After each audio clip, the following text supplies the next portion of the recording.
Ladies and gentlemen, update 2.0 will be coming soon to BTD Battles 2 because Ninja Kiwi just released the patch notes over on the Battles 2 Reddit. And as always, I'll be linking those patch notes down in the description below if you would like to check them out. But also for today's video, we're going to be going over those same very patch notes. So without further ado, let's hop right into it. And we're going to be starting off with an absolute banger. New features. There is a new tower, the Beast Handler. Yes, not only is it being added to BTD 6, but also Battles 2. The first never-before-seen tower to join the BTD universe since the Druid and Alchemist at launch almost 5 years ago in BTD 6. This tower plays and gains power in a completely unique way, and there are intentional trade-offs along the way. You need to choose the right time to merge beasts, or just like any other tower, whether more separate and lower power beasts are situationally better. This is a support class tower, so seeing how it works with your favorite strategies is part of the fun. We were hesitant on adding this tower to Battles 2, but decided that it was best due to the amount of time we had since we pushed back releasing this beast in BTD 6. This is ultimately why it took us twice as long as expected to release this tower, so thank you for your patience. I can't believe what I'm reading right now. Like the patch notes said, it's been 5 years since a new tower has joined the BTD universe, and not only can you use this tower in BTD 6, but if you happen to love Battles 2 like me, then you can use the tower in this game. Oh my goodness, I'm speechless. Just speechless. We also have a new event, Mega Boost. Another classic game mode from Battles 1 is here. Tower power upgrades all towers to next tier on one path, and the balloon power upgrades all balloons by 1. So if you aren't familiar with this game mode, it gets absolutely crazy at times because, for example, you can actually go for a ton of sun avatars and then mega boost them all into sun temples, and they won't sacrifice each other or anything, so you just have like infinite temples on the screen. It's crazy. So I wonder how that's gonna work in Battles 2. I mean, they didn't say anything more than this. So what if you could go for like 100 different tier 5s? Dude, that would be absolutely crazy. I am so hyped for this update. Next, we have Season 12. A brand new Bling season has started. Unlock awesome new cosmetics by earning golden bananas, including the UFO BFB and the banana pops. Collect new items for Benjamin and DJ Benjamin in 2 new hero showcases, Computer Hacker and DJ in the Club. And now let's move on to the general changes section, Event Theater changes. Bonanza will now be available 24/7 in the Event Theater. Wait, what? All other game modes will continue to switch out periodically, but you have the option to play Bonanza whenever. This must be a dream come true. I mean, obviously, Bonanza brought in a ton of new players, or maybe old players decided to come back. But regardless, the player base did increase when Bonanza was added. So that's probably why they decided to have it now available for 24/7. Obviously, everybody's going to be hyped for this, myself included. And now let's move over to the balance changes. So first of all, we have balloon sets. Round 35, 4 tight BADs over 0.8 seconds, $32,000 minus 1,000 eco. So just like the hyperdense ZOMGs, we can now send hyperdense BADs. What? This is absolutely crazy. Okay, so they probably made this change because of Bonanza, since you can make it easily past round 35, and BADs are pretty easy to defend against if you have the True Sun God and just a Super Monkey in general. So now that you can send tight fortified BADs, that is going to be a game changer. Next, we have the Dart Monkey, the 005 Crossbow Master. Used to be $25,000, and now it is $23K. I really like this price buff for the Crossbow Master because honestly, it's one of the most underused tier 5s in my opinion. I don't know, maybe some of you out there use it, but I simply never do. You're better off using the Plasma Monkey fan club during those later game rounds, and by the time that you even have enough money to go for a $23,000 upgrade, it's gonna be pretty late, right? You're gonna have to worry about BADs and stuff. So I definitely like this change again, and I think it's a step in the right direction. Next, we have the Bomb Shooter, the 005 Bomb Blitz. Passive ability damage used to be 3K, and now it is 4K. So they buffed this freaking twice. It used to be 2K,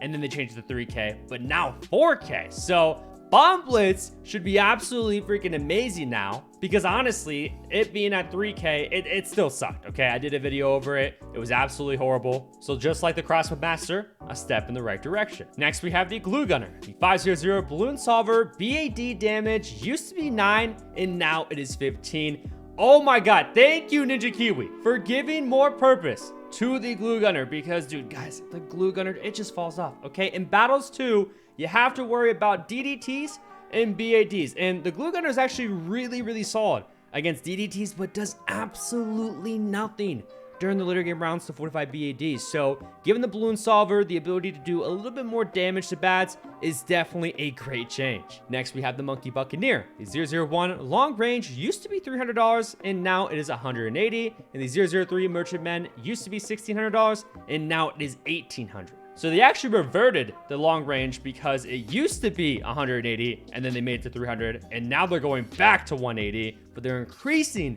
the Merchantman upgrade because that is why the boat is so good. Well, early game boat farming is very good. So nerfing the specific upgrade, making it a bit more expensive, definitely makes a lot more sense in my opinion. Next, we have the Mortar Monkey. The 005 Balloon Incineration BAD damage used to be 150 and now it is 200, giving more purpose to even the Mortar Monkey. Ninja Kiwi, okay, y'all are making some great changes left and freaking right, and just overall giving these tier 5s more purpose and more reason to upgrade to them, because tier 5s obviously are super expensive, and there's a lot of tier 5s in the game that just simply aren't worth the money during those later game rounds. But now that the Balloon Incineration can do a bit more BAD damage, gives it more purpose. Next, we have the Dartling Gunner. The 050 MAD used to be 68k and now it is 72k. So they decide to nerf the MAD once again. Okay, I think we can all agree that MAD obviously super dominant tier 5 upgrade, but it's received so many price nerfs, and the tier 5s of the Dartling Gunner is what's keeping it in the conversation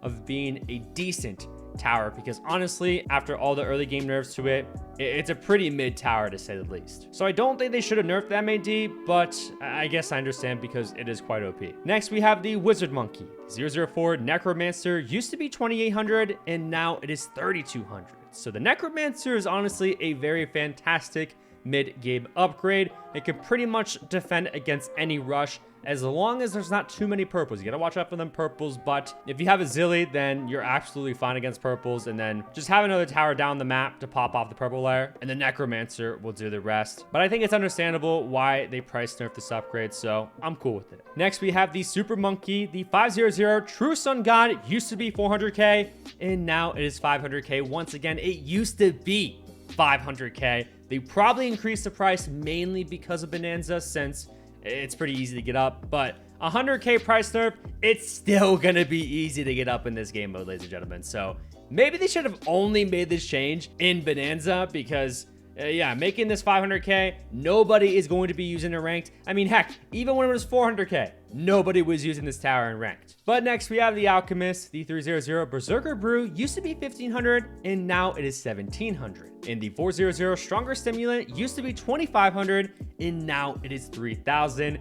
Oh my god. Okay, this is very good, because these are the two upgrades, in my opinion, that make the Alchemist super OP, because the Alchemist obviously is a support tower. It's supposed to buff other towers, but I think the Berserker Brew and Stronger Sim, yeah, they were a bit too cheap and made towers a bit too OP, making them unrushable during the mid-game rounds. So I am all for this change. Next, we have the Druid. The 500 Superstorm blows back all mob class half the distance. Wait, what? Wait, why? Okay, so sometimes I would notice that the Superstorm blows back mob class balloons all the way to the front of the map, but like, why would they nerf it even more? It's pretty mid, honestly. It dies to infinite DDTs, I believe, after round 32. And when I say infinite, I don't mean literally infinite, but if you send like a crap ton on your opponent, their Superstorm won't be able to keep up. So I don't know why Ninja Kiwi would make it even worse, because yeah, it was already pretty mid, but whatever, I guess. Next, we have the Banana Farm. The base price used to be 1050, and now it is 1200. Okay, so some people are gonna be mad about this. I'm sorry. Okay, well, I'm surprised that they nerfed the early game farms, but maybe they just thought that farm users were making too much money during the earlier game rounds, which is definitely understandable, since eco users don't really have all that much money on hand during those rounds as well. But let me know what you guys think about this change, I guess, down below in the comment section below, because I know there's going to be some heated people. And next, we have Churchill and Sentai Churchill. The base price used to be 1.5k and now it is 1.7k. All right, I definitely see why they did this, because literally when they reduced the price to 1.5k, everybody and their mother started using this hero, and all of a sudden everyone thought it was the most OP thing of all time. And don't get me wrong, Churchill and Sentai Churchill are two fantastic heroes, but they fall off during the later game rounds. They're just really helpful during those early game rounds because you can agree with them, and then during the mid game rounds, their level 3 ability absolutely shreds against any rush pretty much, which is pretty nice. But I do understand why I decided to make this change, and I think this is overall a good change because you probably won't be able to go for Churchill or Sentai Churchill now on round 1. And finally, we have all of the bug fixes, and there's really nothing notable to note, I guess, if that makes sense. But that concludes the changes that will be coming with this 2.0 update. As always, let me know what you guys think about the upcoming changes down in the comment section below. And if you haven't already, make sure to check out this video where we see if I can win with only Druid monkeys in Bloons CD Battles 2. And when I say only Druids, I mean only Druids. No heroes, no other towers, just Druids. By the way, if you made it this far in the video, April Fools.